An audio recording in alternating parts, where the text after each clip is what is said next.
जय बोल राधा रानी सरकार की जय। समस्त ऋषि मुनियों ने जितने भी शास्त्र थे इन सब शास्त्रों में भागवत को सर्वश्रेष्ठ माना और कहा कि इस भागवत में स्वयं श्री कृष्ण भगवान इस कलियुग में प्राणियों के कष्टों को दूर करने के लिए भागवत में विराजमान हुए। इसीलिए भागवत के प्रत्येक अक्षर में भगवान गोविंद का ही नाम समाया हुआ है। ऋषियों ने सूत जी से प्रश्न पूछा कि हे महाराज, कि भागवत का जो नियम है कि 7 दिन के अंदर भागवत श्रवण करने की जो परंपरा प्रारंभ हुई, या कैसे प्रारंभ हो गई? सूत जी ने कहा कि हे सनद, हे सनंदन, हे सनातन और हे सनत कुमार, इन चारों ऋषियों ने देवर्षि नारद मुनि को सुना करके यह सप्ताह की परंपरा जो है प्रारंभ की है। तो सौनक जी ने पूछा कि देवर्षि नारद मुनि 2 घड़ी कहीं पर विश्राम नहीं करते, कहीं पर टिक नहीं पाते हैं, और उन्होंने 7 दिन तक एक स्थान पर बैठ करके इस भागवत का गुणानुवाद कैसे किया, या भागवत कैसे श्रवण किया, जो एक जगह पर एक पल भर के लिए भी जो स्थिर नहीं रहते, वो हर जगह भ्रमण करते रहते हैं। पर 7 दिन तक उन्होंने इस कथा का श्रवण कैसे किया और किस स्थान पर किया, और क्यों जो है देवर्षि नारद मुनि को इस भागवत को श्रवण करने के लिए आना पड़ा, क्यों नारद ने इस भागवत को सुना। सो हे भगवान, हे सूत जी महाराज, कृपया करके आप हमको यह सब बतला की कृपा की। तब जो है सूत जी महाराज ऋषियों से कहने लगे कि हे ऋषि मुनियों, एक प्राचीन समय की बात है कि बद्री नारायण धाम में सनकादि चारों भाई सत्संग की इच्छा के लिए भ्रमण कर रहे थे। मन में विचार किया, सोचा कि कहीं पर सत्संग करने का अवसर प्राप्त हो। ध्यान भजन पूजन आदि सब एकांत में मनुष्य कर लेता है, लेकिन भागवत की कथा श्रवण करना, भागवत को करना एकांत में नहीं होता है। तो चारों भाइयों ने जब ये विचरण कर रहे थे कि अचानक देवर्षि नारद मुनि को आते हुए इन्होंने देखा, और नारद को देख करके ये चारों भाई बड़े प्रसन्न हो गए। मन में विचार किया, सोचा कि आज हमारा कार्य पूर्ण हो गया, आज देवर्षि नारद मुनि के हमको दर्शन हो गए, और आज जो है सत्संग का बड़ा आनंद प्राप्त होगा। ऐसे चारों भाई अपने मन में विचार कर रहे थे। संत को जब कोई भागवत रसिक संत मिल जाता है तो उसको बड़ी प्रसन्नता होती है। आज कुछ भागवत की चर्चा होगी, कुछ पुराणों की चर्चा होगी, जो मनुष्यों के पाप और ताप को हरने वाले होंगे। तो सनकादियों का जो जीवन है वह भागवत कथा से ही परिपूर्ण होता है।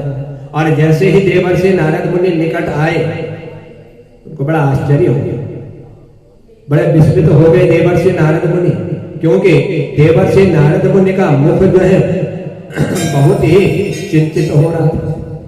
चिंता से ग्रसित देवर्षि नारद मुनि थे।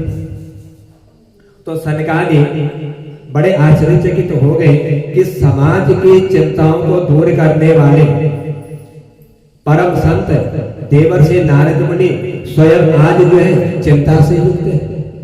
जो दूसरों की चिंता दूर करते हैं, आज वह स्वयं जो है चिंता से ग्रसित हो रहे हैं। यह बड़े आश्चर्य की बात है। यह सब देखा तो पूछ लिया इन सनकादि चारों भाइयों ने देवर्षि नारद मुनि को चिंता युक्त होकर के। इन्होंने पूछा कि हे महाराज, कि हे देवर्षि नारद मुनि, आज आपका मुख इस प्रकार से लटका हुआ क्यों है? किस बात की चिंता आपको सता रही है? और आप जो है या भागे भागे कहां जा रहे हो? आपका मुख कमल तो ऐसे लग रहा है कि जैसे किसी गरीब का धन जो है चला गया। ऐसा आपका मुख आज जो है बड़ा मलिन लग रहा है। सो हे देवर्षि कि हे नारद मुनि तुम्हारा गया क्या है? क्योंकि जो धन छीन लिया जाए संत महापुरुष ऐसे धन को अपना नहीं समझते। जो चोरी हो जाए, जिसको कोई चुरा ले, तो संत जो है ऐसे धन की कोई परवाह नहीं करते। और संतों का तो अपना परम धन है, वह जो भगवान की भक्ति करते हैं, भगवान का चिंतन करते हैं, वही उनका सबसे बड़ा धन है। लेकिन हे नारद, आज तुम्हारा मन इतना मलिन क्यों हो रहा है? तुम्हारे धन को चुराने वाला कौन है?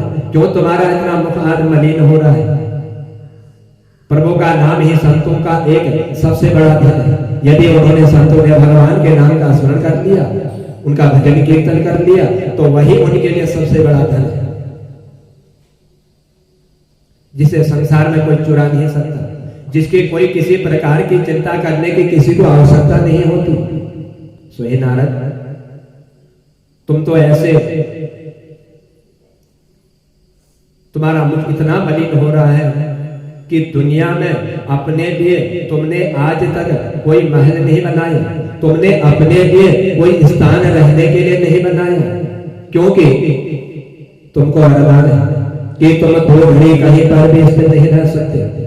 जब तुम दो घड़ी स्थित नहीं रहते तो तुमने अपना कोई भवन नहीं बनाया, कोई मकान नहीं बनाया, तुम तो हर समय जो है राम नाम का स्मरण करते हुए रहते हो, और उन्हीं के नाम का स्मरण करते हुए, गोविंद का नाम का स्मरण करते हुए हर इस जगत में तुम भ्रमण करते हो। लेकिन आज तुम जो है इस तरह से अपने मुंह को लटकाए हुए क्यों घूम रहे हो?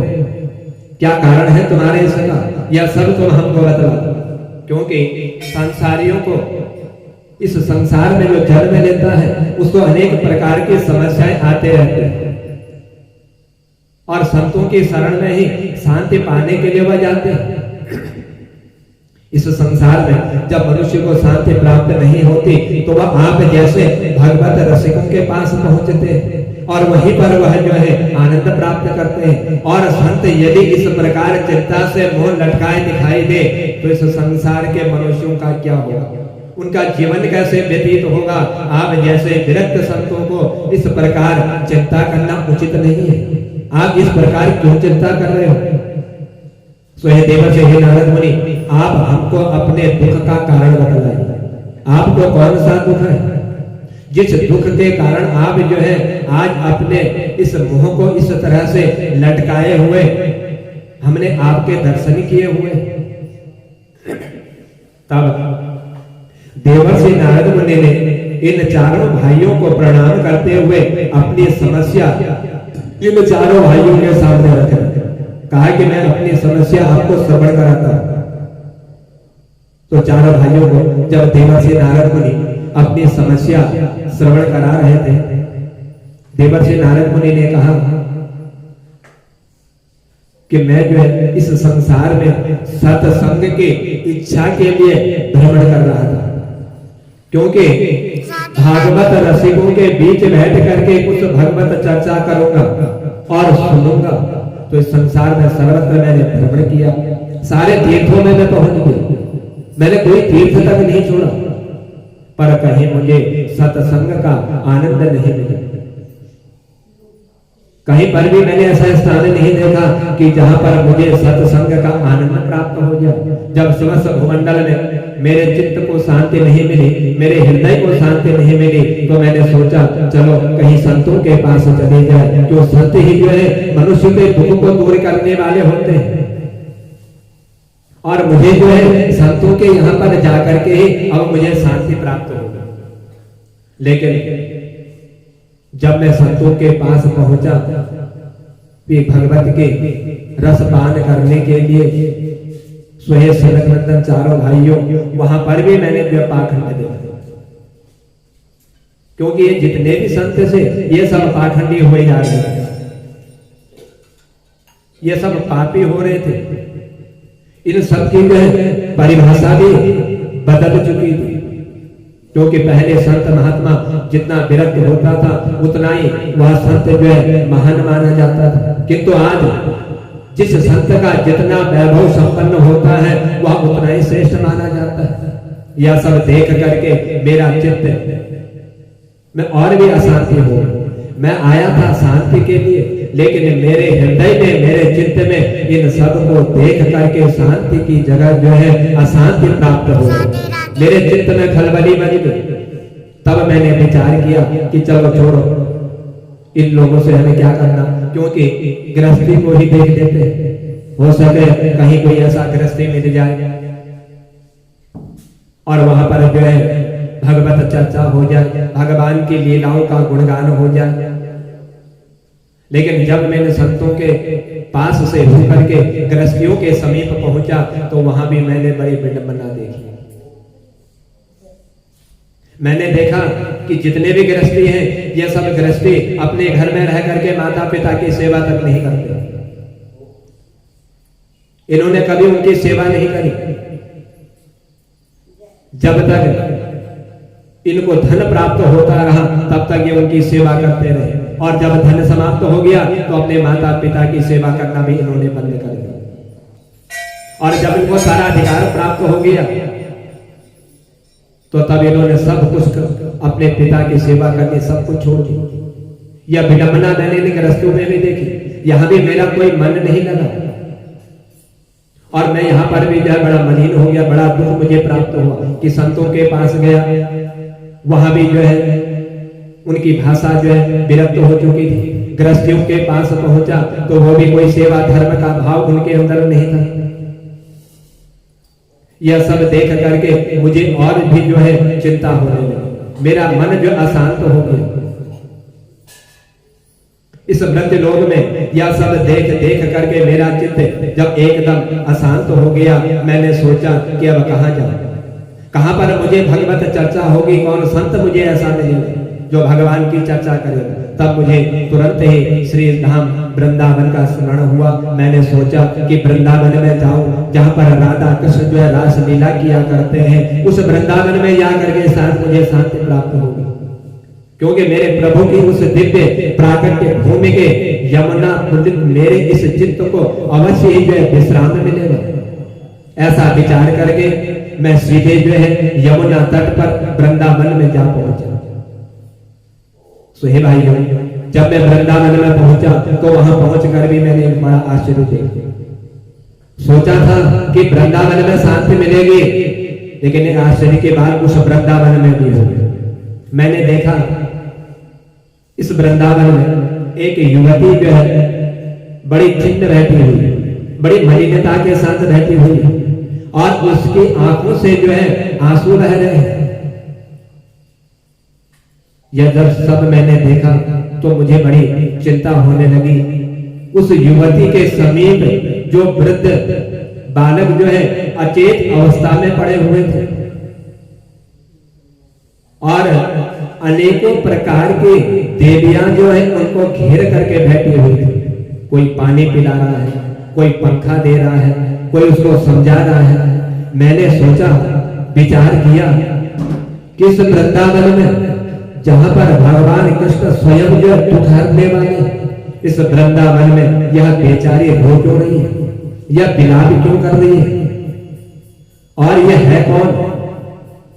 सोचा, विचार किया, चल करके इसका कष्ट दूर करने का मैं प्रयास कर, मुझे इसके पास जाना चाहिए, इसके पास जाकर के इसके कष्ट को मुझे दूर करना चाहिए, क्योंकि संतों का हृदय जो है बड़ा कोमल होता है। सो हे महाराज, उनको दुखी देख करके मेरा मन भी बड़ा द्रवित हो गया, मेरा मन भी बड़ा दुखी हो गया। मैं उसके पास गया, फिर मैंने सोचा कि इनके समीप मात्र देवियों का ही समुदाय विराजमान है, कोई पुरुष इनके समीप नहीं है। तो यहाँ पर यदि कोई पुरुष दिखता तो मैं जा करके कहता, लेकिन देवियां हैं, रो रही है, विलाप कर रही है, इनको कष्ट हो रहा है, और उनसे यदि कोई उल्टा सीधा यदि मेरे को जवाब दे दिया, जा तो रहा हूं मैं इनको समझाने के लिए, और समझाने के साथ साथ कहीं इन्होंने उल्टा ही मुझसे कह दिया, तो ऐसा देवर्षि नारद मुनि ने अपने मन में सोचा, विचार किया कि मुझे जो है इन देवियों के समुदाय में नहीं जाना चाहिए। अपने मन को समझाने लगा कि तुझे अपना काम करना है, इनके समीप नहीं जाना है। और समस्त जो महिलाएं उनके समीप बैठी हुई थी या बात कर रही थी, तो 1 मिनट में ही आंसू बहाने लगे और अगले ही मिनट में यह जो है मुस्कुराने लग जाते। तब देवर्षि नारद मुनि ने सोचा, हम तो संत साधु हैं, बैरागी हैं, और हमको बिना बुलाए, बिना किसी मतलब के हमें कहीं पर जाना नहीं चाहिए। जब तक हमें कोई बुलावे नहीं, कोई संदेश ना दे, तब तक हमको जो है किसी के पास नहीं जाना चाहिए, क्योंकि बिना बुलावे यदि कोई चला जाए तो वहां पर अवश्य अपमान होता है। हम तो साधु संत सन्यासी हैं, इसीलिए मैं उनके पास तक नहीं गया और ना ही मेरे मन में, मेरे हृदय में कोई प्रश्न करने का साहस ही हुआ। मैं लौटता हूं। लेकिन उस देवी ने जब मुझे देखा, देख करके तुरंत मुझे आवाज लगी और आवाज लगा करके कहने लगे, हे महाराज, ये कहां भागे जा रहे हैं? 1 मिनट तो रुकिए। आप जैसे संतों के तो दर्शन मात्र से ही जीवन के पाप ताप समस्त जो है नष्ट हो जाते हैं, समाप्त हो जाते हैं। मेरे तो न जाने कितने जन्मों के भाग्योदय हुए जो आपके दर्शन प्राप्त हो गए, और आपके तो दर्शन से जीव का दुख और दारिद्र्य यह सब कुछ जो है समाप्त हो जाता है। आप तो संत है, महात्मा है, संतों का दर्शन बड़ा दुर्लभ होता है, और आज मुझे जो है आपके दर्शन हो गए। देवर्षि नारद मुनि ने कहा कि हे भैया, जब उन्होंने इस प्रकार से मुझे बुलाया तो हम उस देवी के पास पहुंचे और पूछा कि हे देवी जी, आप कौन हैं? और यह दोनों वृद्ध आपके समीप जो पड़े हुए हैं, यह कौन है? यह आपके क्या लगते हैं? यह जो देवियां आपको घेर करके खड़ी है, यह सब कौन है? और तुम क्यों रो रही हो, क्यों विलाप कर रही हो? तुम्हें कौन सा कष्ट है, कौन सा दुख तुम्हें प्राप्त है? तुम्हारे दुख का कारण क्या है? यह सब तुम मुझे जो है विस्तार से बतलाने की कृपा की। जब मैंने उस देवी के प्रति सहानुभूति दिखाई, तब उन्होंने अपना पूरा परिचय विस्तार पूर्वक मुझको बतलाने लगे। तब देवर्षि नारद मुनि ने अपने मन में विचार किया कि अच्छा हुआ, बढ़िया हुआ जो मैं स्वयं वहां पर नहीं पहुंचा, और इन देवियों ने मुझे तुरंत बुलवाया, क्योंकि बिना बुलाए अपमान होता है और बुला करके मान सम्मान होता है। तो आज इस देवी ने मुझको बुला करके जो मेरा मान सम्मान किया हुआ है। अब वह देवी देवर्षि नारद मुनि को विस्तार पूर्वक से बतलाने के, महाराज, मैं भक्ति के नाम से विख्यात हूं, मेरा नाम भक्ति है, और ये दोनों मेरे समीप वृद्धावस्था में पड़े हुए हैं, यह दोनों मेरे बालक हैं। इनका नाम ज्ञान और वैराग्य है। ये जो बड़ा वाला बालक है मेरा, इसका नाम ज्ञान है, और छोटे वाले का नाम वैराग्य है। लेकिन क्या कहूं, हे संत जी, हे देवर्षि, हे नारद मुनि, समय की विडंबना देखिए कि माँ जो है नव युवती बैठी हुई है, और उनके जो 2 बालक हैं वह वृद्ध अवस्था में बैठे हुए हैं। वह बूढ़े हो चुके हैं, जिनकी जर्जर स्थिति हो गई है। मेरे दुख का मूल कारण यही है। मुझे और किसी प्रकार का दुख नहीं है। हर जगह भ्रमण किया, बहुत जगह पहुंच गई, लेकिन सोचा कि इस वृंदावन में जाकर के मुझे सुख शांति प्राप्त होगी। मेरे ये बालक जो है, इससे पहले जब मैं वृंदावन नहीं आई थी तो ये जवान अवस्था में था, तरुण अवस्था में था। जो ही वृंदावन में पहुंचे तो इनका रूप ऐसा हो गया। मैं अपना पूरा परिचय तुमको सुनाती हूँ। हे देवर्षि, हे नारद मुनि, आप मेरा जो है संपूर्ण परिचय आप श्रवण कीजिए। तब यह कहने लगी युवती कि हे देवर्षि, कि हे नारद मुनि, मैं दक्षिण भारत में पैदा हुई हूँ और कर्नाटक में मैं बड़ी हुई हूँ। महाराष्ट्र आदि प्रदेशों में मेरा कहीं कहीं पर बड़ा सम्मान हुआ, पर कहीं ऐसे भी थे जहां पाखंडियों से खंडित होकर के मुझे पीड़ित होकर के भागना पड़ा। मुझे मारने लगे, मेरे ऊपर पत्थर फेंकने लगे। ऐसे ऐसे पाखंडी भी मैंने देखे। वहां पर मुझे शांति प्राप्त नहीं हुई। इस प्रकार से अनेक देश और प्रदेशों में घूमते हुए, भ्रमण करते हुए, जैसे ही मैं इस वृंदावन में पधारी तो इस ब्रज भूमि में आते ही जो मैं वृद्धावस्था में थी, वह मेरा रूप जो है यौवन हो गया। मैं तरुण अवस्था में हो गई, पर न जाने क्या हुआ कि मेरे दोनों बच्चे ये एक साथ जो है वृद्धावस्था को प्राप्त हो गए और ये मेरे बालकों की ये स्थिति रही, तो मैं इस स्थान को छोड़ करके अब ऐसा कौन सा स्थान में ढूंढूं कि जहां पर मेरे ये बालक जो है तरुण अवस्था को प्राप्त हो जाए और मैं इनकी माँ होकर के वृद्धावस्था को प्राप्त हो जाऊं। अब ऐसा मैं कौन सा स्थान ढूंढूं? मैं तो इस वृंदावन में आई थी कि शायद यहाँ पर सुख प्राप्त होगा, लेकिन इस वृंदावन में भी मुझे जो है दुख प्राप्त होगा। सो हे देवर्षि, हे नारद मुनि, यह सारी स्थिति एक क्षण में देवर्षि नारद मुनि उस महिला की समझ गए। तब देवर्षि नारद मुनि ने अपने मन में विचार किया, सोचा कि भक्ति, ज्ञान और वैराग्य ये तीनों जो एक दूसरे के पूरक हैं, इनके बिना संसार में कुछ भी संभव नहीं है। जिस तरह से एक भूखा व्यक्ति भोजन करके बैठता है, एक एक ग्रास को ग्रहण करके तुष्टि और पुष्टि इनसे अपनी भूख को शांत कर लेता है, भूख मिट जाती है, पेट भर जाता है, इंद्रियों को बल प्राप्त हो जाता है, प्रत्येक ग्रास पर वह यह तीनों बात एक साथ ही उसको प्राप्त हो जाती है। उसी तरह से अलग अलग जो जो भगवत चरणार बिंद में प्रेम बढ़ता जाता है, उसी तरह से भक्ति भी जो है पुष्टि हो जाएगी। जो जो भगवान के स्वरूप का बोध हो जाएगा, वैसे वैसे भगवान के स्वरूप में प्रेम होता चला जाएगा और भगवान के स्वरूप का ज्ञान हो जाएगा, तो यह संसार की आसक्ति अपने आप छूट जाएगी और स्वयं ही उसको वैराग्य उत्पन्न हो जाए। यह क्रियाएं अलग अलग नहीं होती। यदि आपके जीवन में कोरी भक्ति, ज्ञान नहीं है, वैराग्य ठीक से नहीं है, तो आपकी भक्ति भी जो है उसी तरह से है जिस तरह से एक माँ को जो है बालक का जन्म नहीं होता है, उसी तरह से उसकी भक्ति भी वह कोरी हो जाती है। ज्ञान वैराग्य के बिना जो है भक्ति जो अधूरी रहती है, वह भक्ति प्राप्त नहीं हो पाती। जिस तरह से संतान के बिना माँ का मातृत्व पूर्ण नहीं होता, उसी प्रकार ज्ञान और वैराग्य या भक्ति के जो है दो पुत्र हैं। ज्ञान और वैराग्य के बिना जो है भक्ति परिपूर्ण नहीं होती। देवर्षि नारद मुनि ने तुरंत भक्ति माता को वचन दिया कि हे माता, आप वृंदावन छोड़ करके ना जाइए, क्योंकि आज हर क्षेत्र के लोगों का आकर्षण विदेश की ओर है।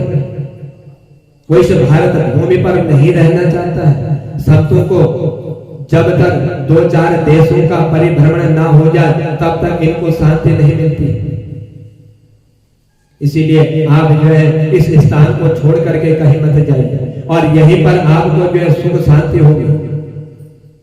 देवर्षि नारद मुनि ने कहा कि हे माता जी, ऐसा आप मत कीजिए, ऐसा आप अपने मन में विचार भी मत कीजिए कि मैं इस वृंदावन को छोड़ करके अन्यत्र कहीं और चली जाऊं। सतयुग, द्वापर, त्रेता, इसमें बड़े आनंद से आप यहाँ पर रहिए, पर अब घोर कलिकाल आ गया। इस कलयुग में सब सदाचार लुप्त होता चला जाता है।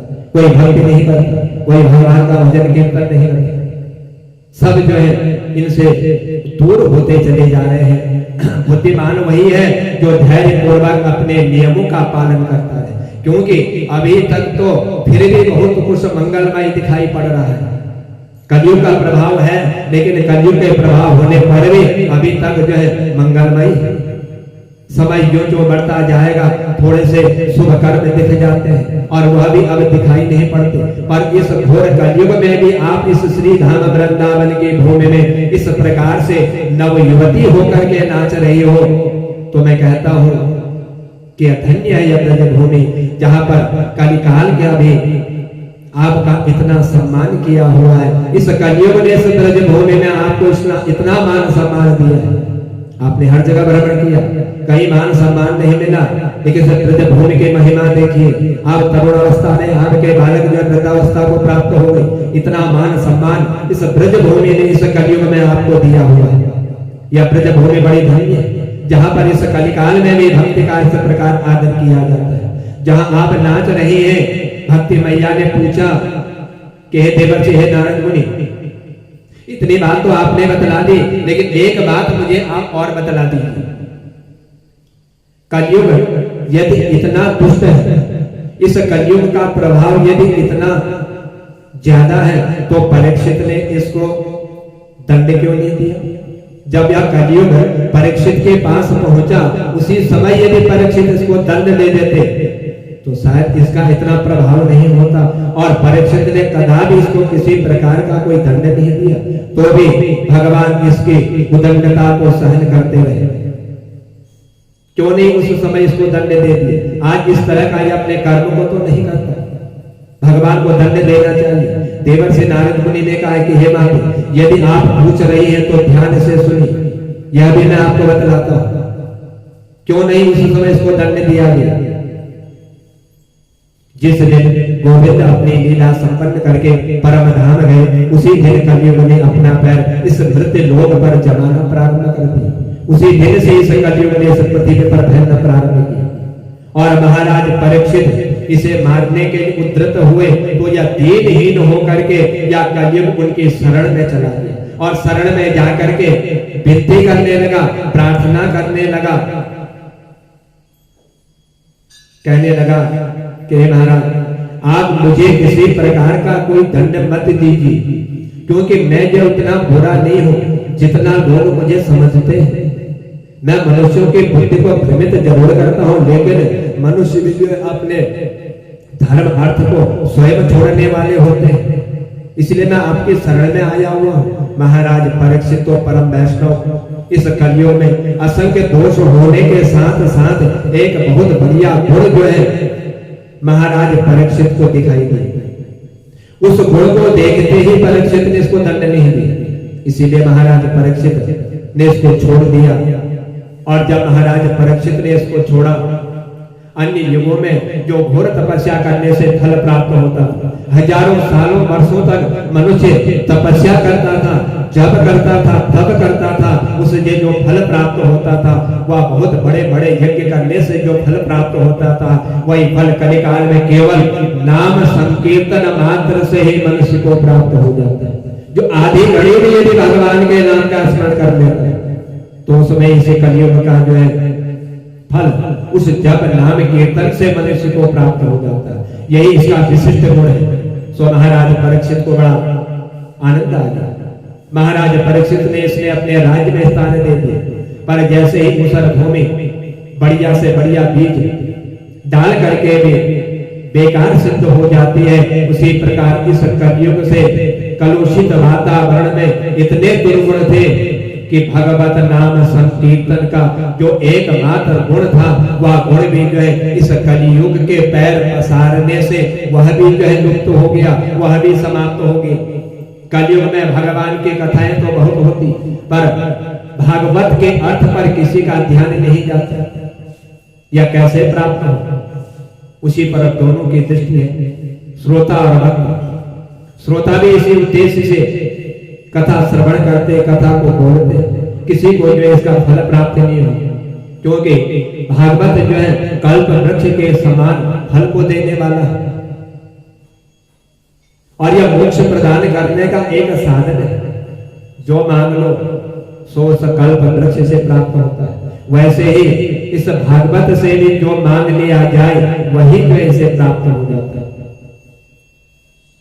तो सुखदेव जी जैसे जिसका परमहंस का जो परम धन है भगवान का संकीर्तन करना, उसी से जो है यह सब कुछ इनको प्राप्त होता है। हे ब्रह्मा जी के मानस पुत्र देवर्षि नारद मुनि, आपकी जय हो।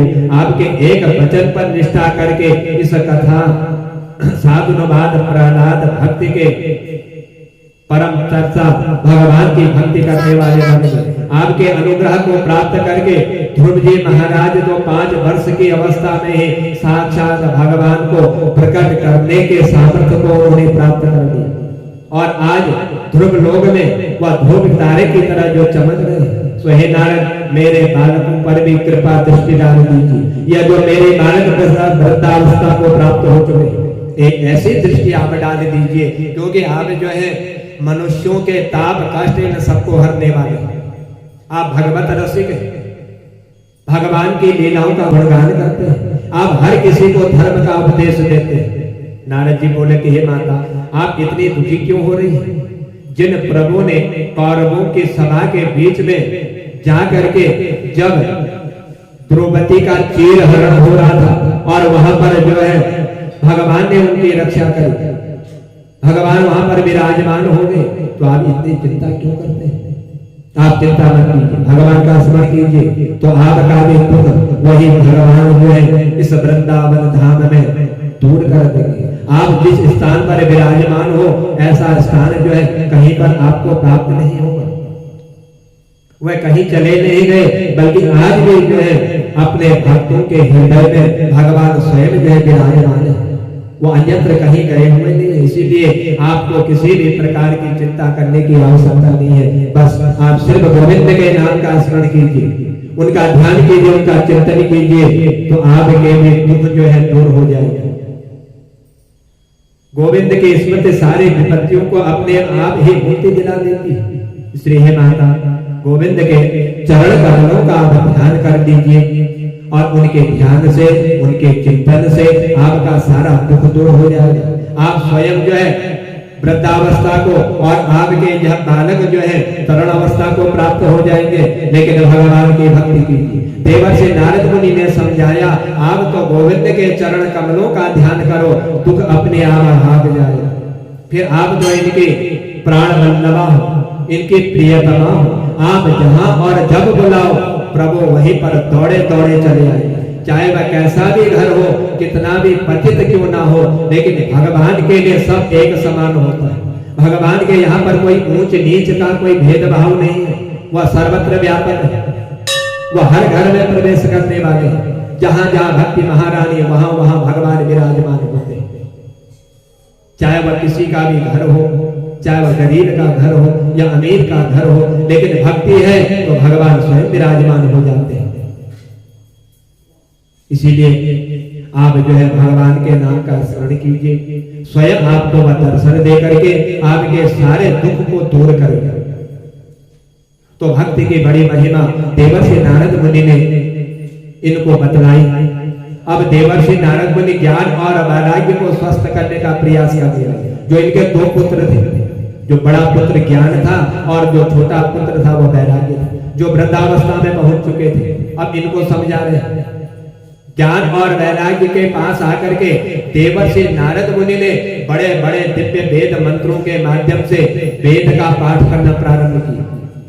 चारों वेद सुने सुने धीरे धीरे इनको सब सुना दिए, लेकिन कोई लाभ नहीं हुआ।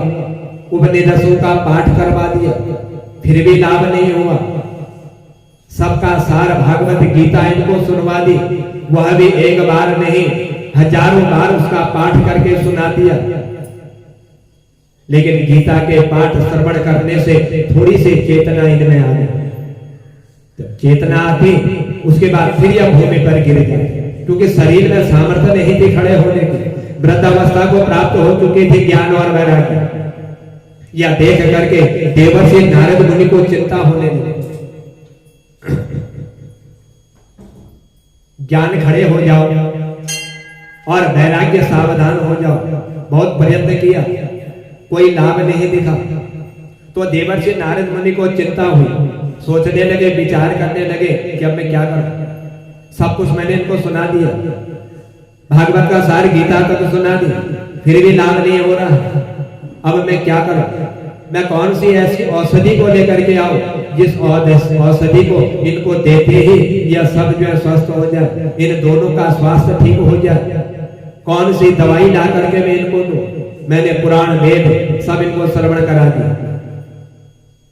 यह देवर्षि नारद मुनि अपने मन में चिंता कर रहे थे, विचार कर रहे थे, सोच रहे थे। जब भागवत गीता का सार मैंने इनको सुना दिया, वेदों का पाठ सुना दिया, थोड़ी चेतना आती है, फिर भूमि पर गिर जाते हैं। अब मैं क्या करूं?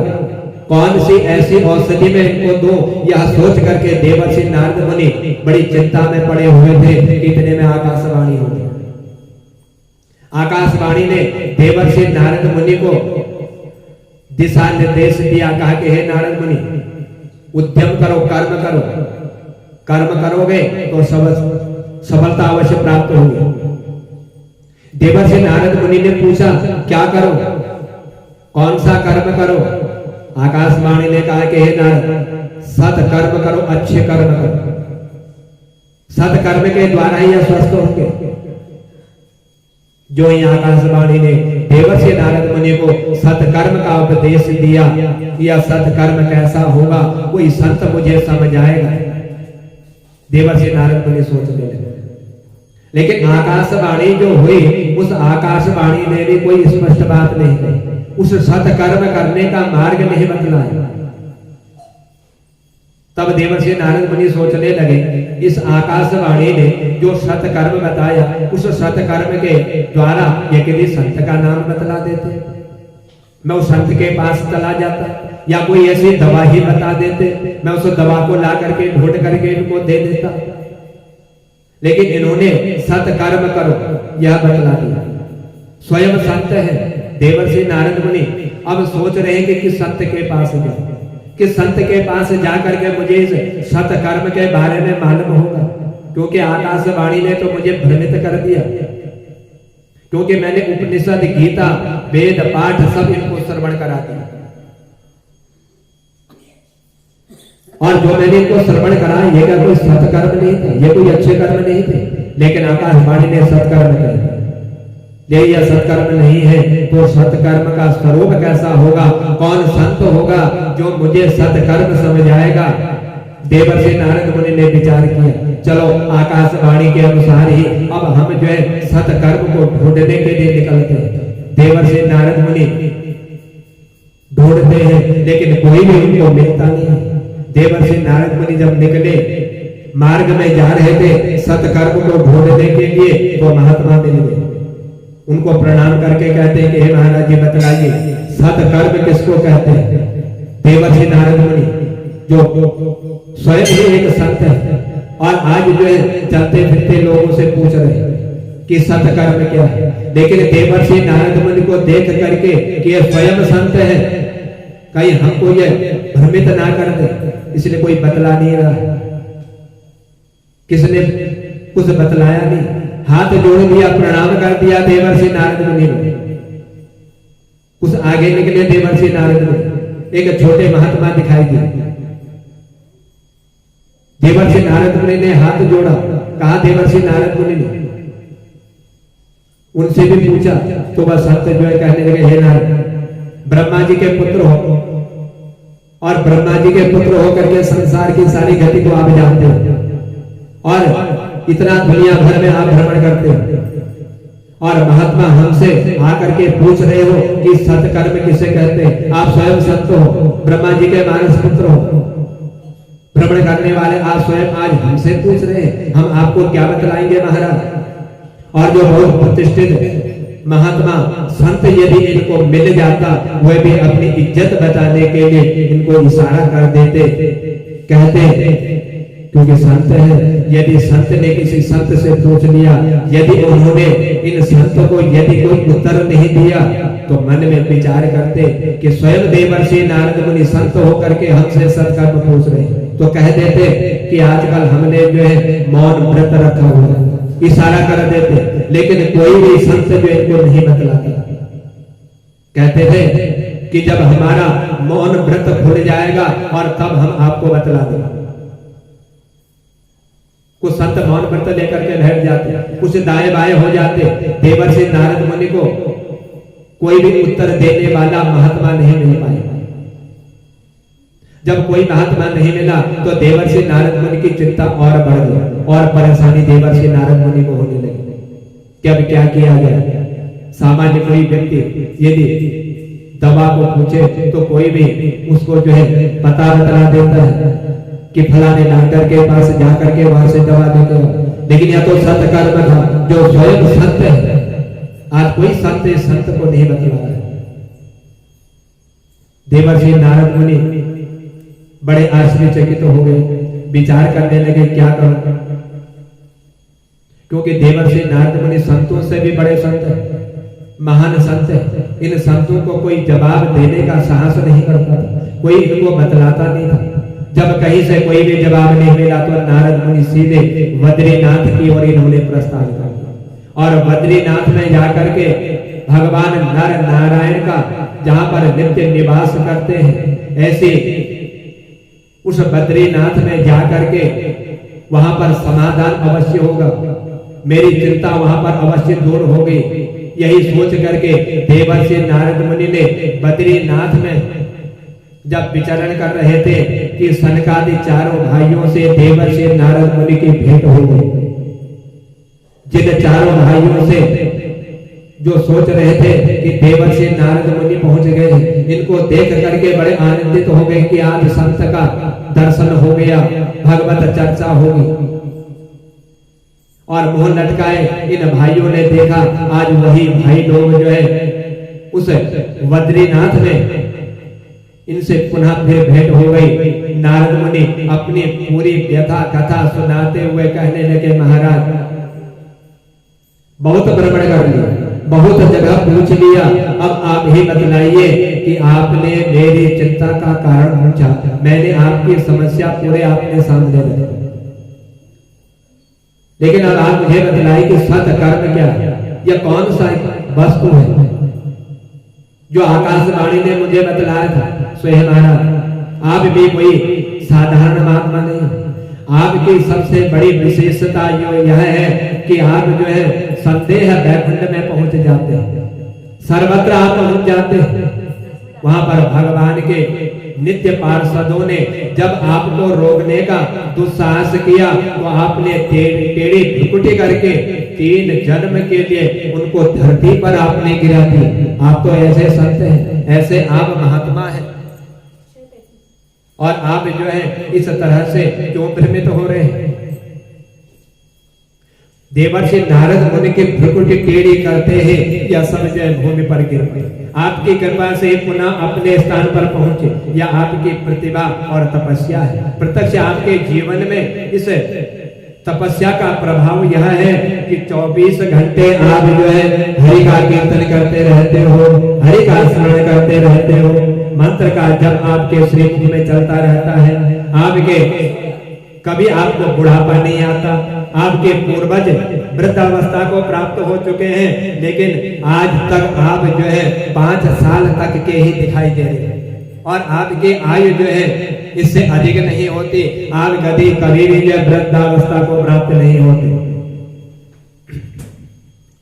काल गति आपको प्रभावित नहीं कर पाती, इसीलिए आप जैसे संत और कहाँ होंगे, आपके जैसा कोई संत नहीं दिख सकता। कृपया मुझे आप ही बतलाइए कि वह सत्संग कौन सा था जो आकाशवाणी ने मुझे बतलाया था।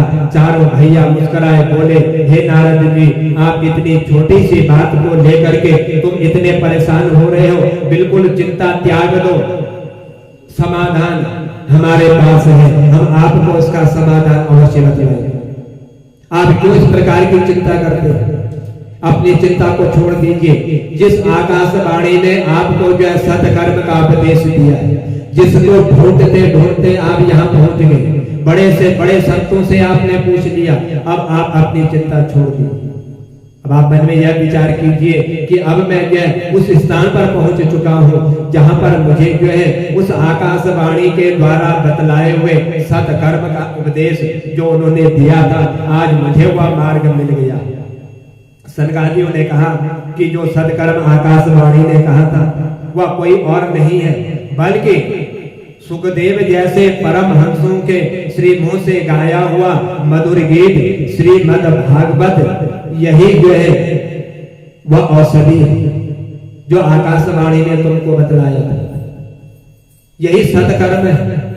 सत्कर्म यानी कि अच्छे कर्म, तो इसी से जो है तुम्हारा ताप दूर हो जाएगा, जिसका पान करते ही ज्ञान और वैराग्य, वृद्धावस्था इनकी दूर हो जाएगी, नव यौवन संपन्न हो जाएंगे, और अपनी माता के साथ जो है इसी स्थान पर यह जो है नृत्य करने वाले होंगे, और आप चिंता मत कीजिए। तब नारद मुनि को सनकादि की बात पर विश्वास नहीं हुआ। तो सनकादि कहते कि हे नारद मुनि, वही गवाह जो आप ढूंढ रहे हो, तुमने सारे वेद सुना दिए, सारे उपनिषद तुमने सुना दिए, भागवत गीता तुमने सुना दी, परंतु हम आपको विश्वास दिलाते हैं कि सुखदेव जैसे परमहंसों का गाया हुआ जो भागवत का दिव्य मधुर गीत है, इसका श्रवण करने मात्र से ज्ञान और वैराग्य स्वस्थ हो जाएगी, उनकी सारी बीमारी दूर हो जाएगी।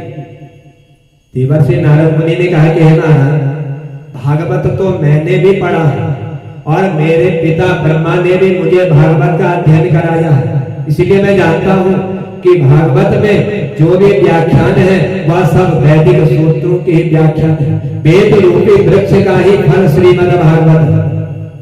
जब वेद उपनिषद सुनने से कुछ नहीं हुआ तो वेदों की व्याख्या करने ग्रंथ भागवत से भला इनको कोई लाभ प्राप्त होगा?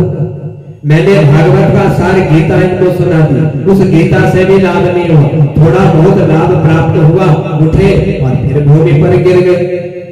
तो आगे बतलाइए इस भागवत से कैसे इनको जो है लाभ प्राप्त होगा? सनकादि मुस्कुराते हुए कहने लगे कि हे नारद मुनि, कि आप भी न जाने संत होकर के यह कैसी भाषा बोलते हैं, कैसा आप अपने मन में विचार करते हैं। यदि कोई आम का मीठा फल खाने वाला कहे कि यह फल जो है बड़ा मीठा है, जब फल ही इतना मीठा है तो उसका पेड़ वृक्ष कितना मीठा होगा, जिसने इसको पैदा किया है। फल को त्याग करके यदि कोई उस वृक्ष को चबाने लग जाए तो क्या उससे वह मिठास उसको प्राप्त होगी?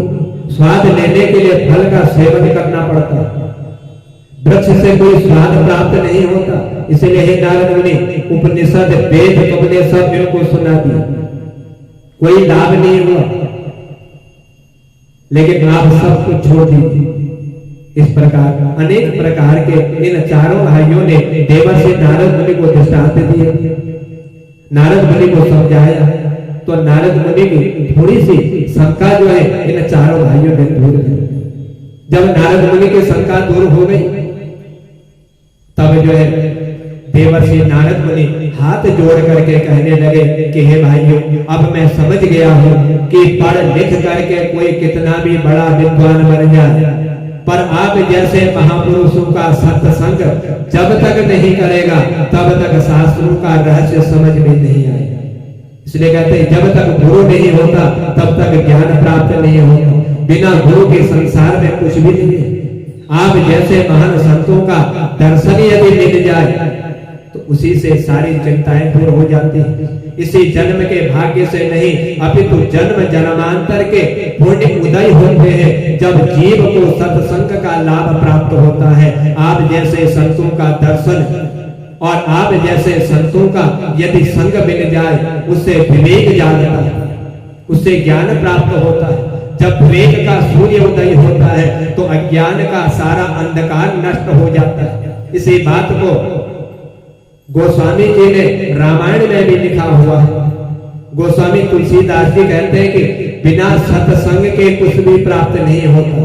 बिनु सत्संग विवेक न होई, राम कृपा बिनु सुलभ न होई। आवत यही सर अति कठिनाई, राम कृपा बिनु आय न जाए।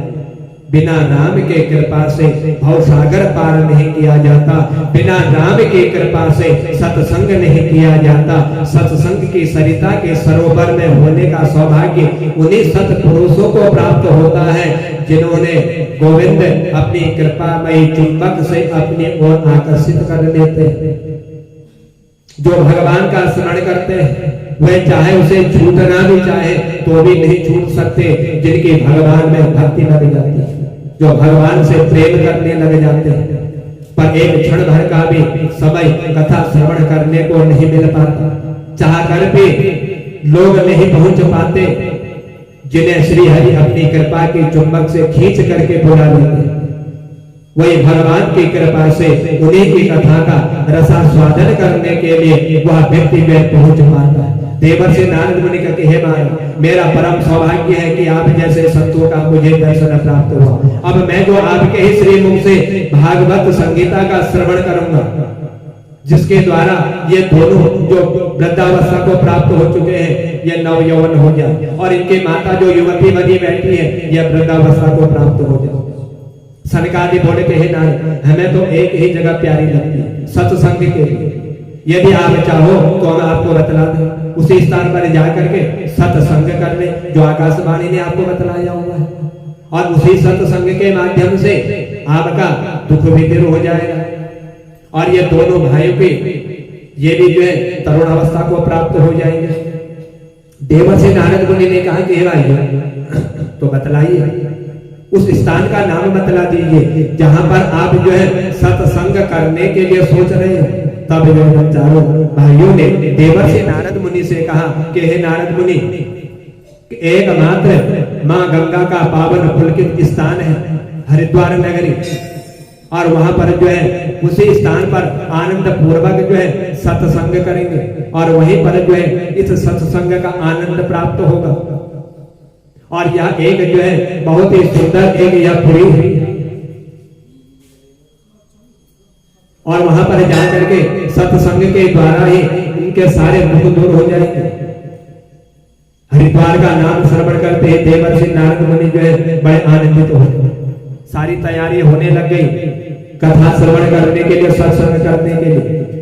सब जो है हर जगह से ऋषि मुनि सब लोग जो है, जब इनको मालूम हुआ कि हरिद्वार के पावन तट पर देवर्षि नारद मुनि और चारों भाइयों को लेकर के सत्संग कर रहे हैं, भागवत की कथा कर रहे हैं, उसका रसपान हमको भी करना चाहिए।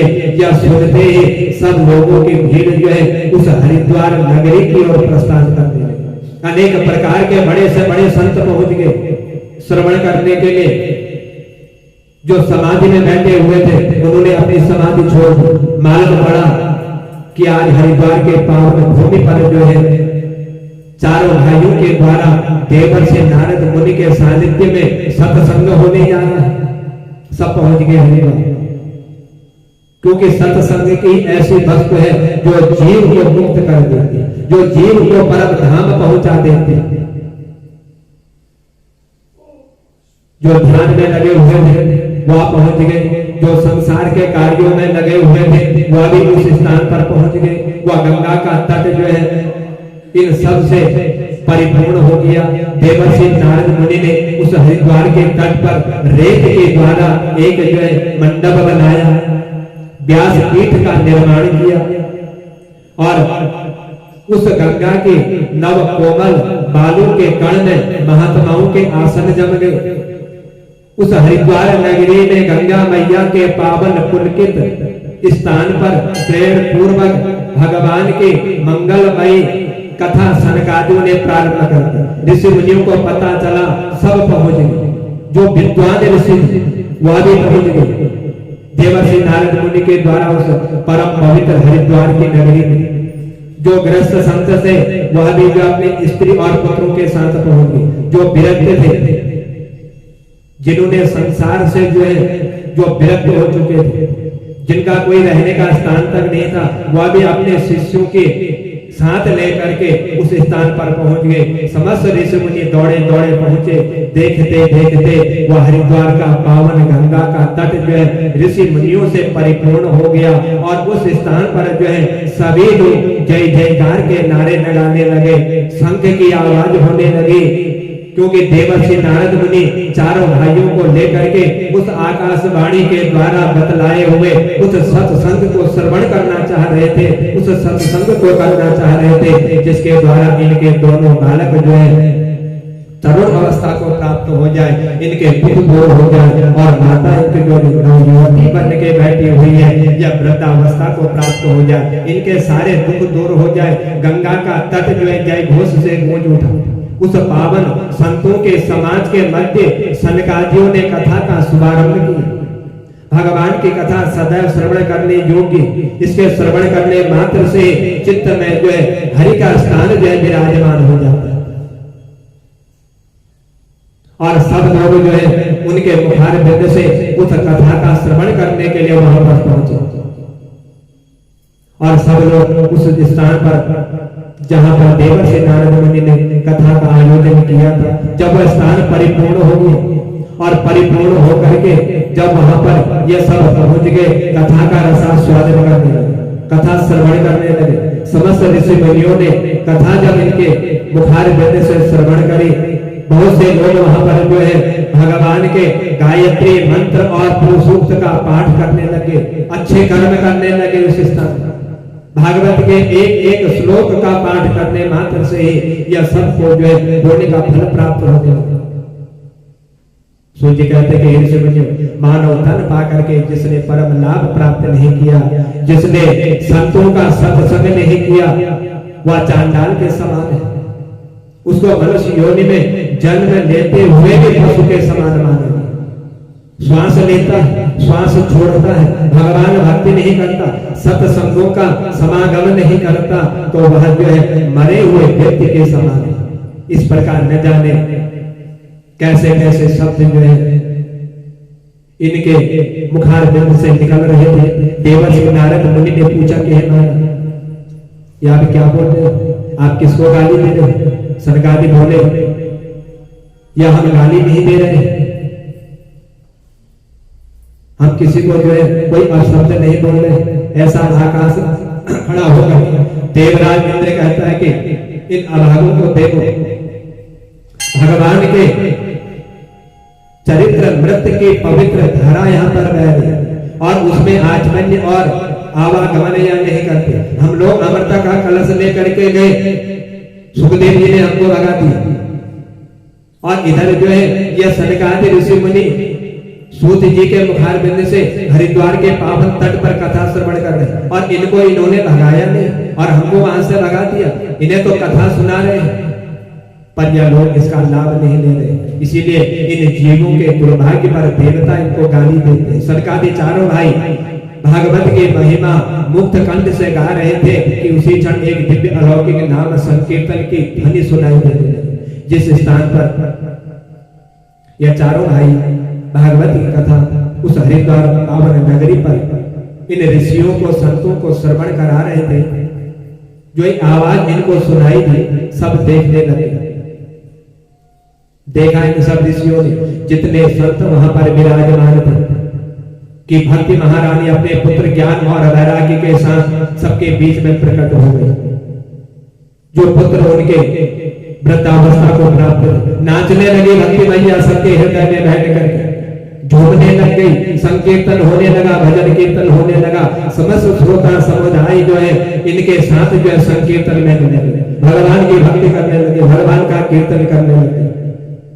भगवान के मधुर मंगलमय नाम का दिव्य संकीर्तन करते हुए माता भक्ति श्रोता समुदाय के बीच में प्रकट हो गई। श्रोता बंधु अनेक प्रकार के तर्क और वितर्क करने लगे इसको देख करके, कि कौन पहुंच गया।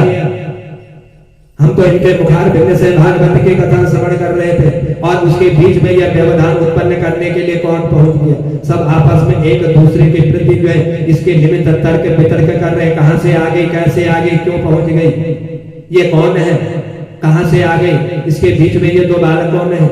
ऐसे आपस में वार्तालाप करने लगे, क्योंकि हम यहाँ पर जो है भागवत की कथा वह सत्कर्म जो देवर्षि नारद मुनि को आकाशवाणी ने श्रवण कराया था, देवर्षि नारद मुनि के शंका दूर करने के लिए इस पवित्र पावन स्थान पर बैठे हुए, लेकिन यहाँ पर भी जो है यह व्यवधान कैसे उत्पन्न हो गया, या कौन है, कहां से आ गई, और कब इसने जो है हम सब के बीच में प्रवेश कर लिया, पता ही नहीं चला कि कैसे प्रकट हो गए। सनकादि ने कहा कि हे भाई, जहाँ भगवान के मंगलमय मधुर कथा होती है वहां पर भगवती भक्ति महारानी स्वयं विराजमान हो जाती है, उसको कोई बुलाता नहीं है, वह स्वयं प्रकट हो जाती है। भक्ति मैया ने सनकादियों से प्रणाम करके पूछा कि हे भगवान, यहाँ आपने बैठने के अलग अलग व्यवस्थाएं सबको दे रखी है, परंतु हे महाराज मैं कहां पर बैठूं, मेरा स्थान कौन सा है। सनकादियों ने कहा कि हे देवी, यहाँ जितने भी वैष्णव भक्त हैं, जो श्रोता हैं, जो इस कथा का श्रवण कर रहे हैं,